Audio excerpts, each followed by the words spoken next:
There are, excuse me, doctor, but I can show those to you later, but if I could please finish what I was saying. That is that there are double-blind, placebo, phase 3 studies, as folks are well aware of, that have been done all over the world. I will point to Israel and the studies that have been done there. There are countless studies that have been done there. Are there as many as we would want? Absolutely not.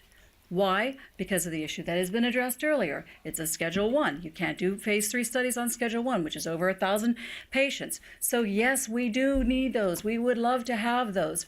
But in the meantime, I take issue with what perhaps it's the late hour and the very long day that the members here have had.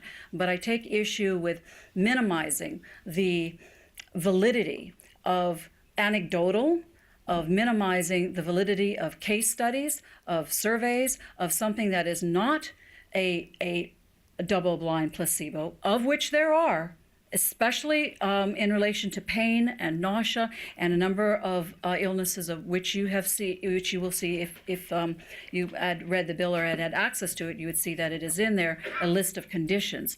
There are those conditions, and there are studies, and I do take issue with the people who have gone through these other studies which have shown the efficacy of medical marijuana.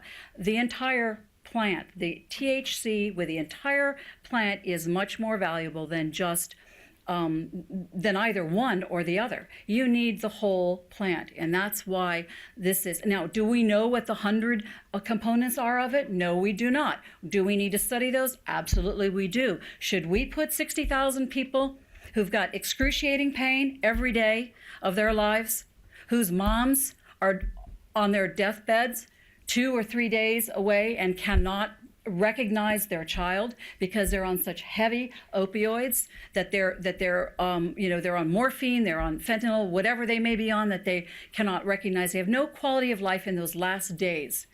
Should we put those people aside while we're waiting for the FDA, whom we all know takes its time to do these studies, very valuable studies? We'd like to do them. Do they make mistakes? Absolutely. They made a mistake with the drug that I was put on and had it made in China at one point. So I, like some other people, have been exposed to, I'm not even sure what.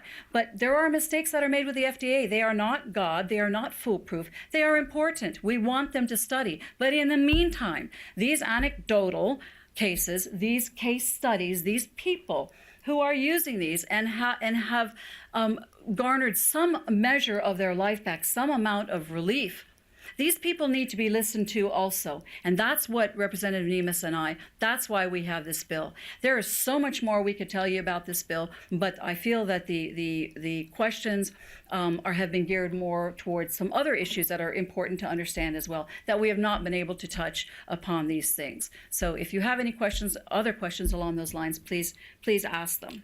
On that issue, understand that we have a approximate 150-page bill that y'all have worked on a lot and done good work with it.